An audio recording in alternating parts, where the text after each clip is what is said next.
கோமாளி சீமான் அவர்களுக்கு மறுமலர்ச்சி திராவிட முன்னேற்ற கழகத்தின் தலைவர் வைகோ அவர்களின் சார்பாக சாலை வழங்கப்படுகிறது. நேற்று நாம் தமிழர் கட்சி ஒருங்கிணைப்பாளர் சீமானை கண்டித்து திராவிடர் இயக்க தமிழர் பேரவை பொதுக்கூட்டம் நடைபெற்றிருந்தது. இந்த கூட்டத்தில் சுப வீரபாண்டியன் பேசும்பொழுது மதிமுக சார்பில் வந்தவர்கள் கோமாளி சீமானுக்கு மரியாதை செலுத்துவதாக கூறி சுப வீரபாண்டியனுக்கு சால்வை அணிவித்து மரியாதை செலுத்தியிருப்பது பரபரப்பை ஏற்படுத்தியுள்ளது.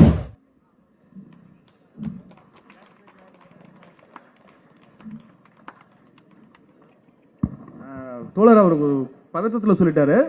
கோமாளி சீமானை கண்டித்து இங்கு நடைபெற்றிருக்கும் கூட்டத்திற்கு சிறப்புரையாற்றிருக்கும் ஐயா சுபவி அவர்களுக்கு அண்ணன் வைகோ அவர்கள் சார்பாக மரியாதை செய்யப்பட்டிருக்கிறது.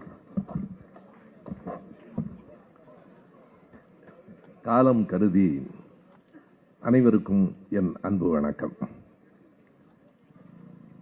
எல்லாவற்றையும் எல்லா கோணங்களிலும் எல்லாவிதமான குரல்களிலும் பேசி முடித்த பிறகு மீதமிருப்பதை சீமானே பேசிவிட்டார்.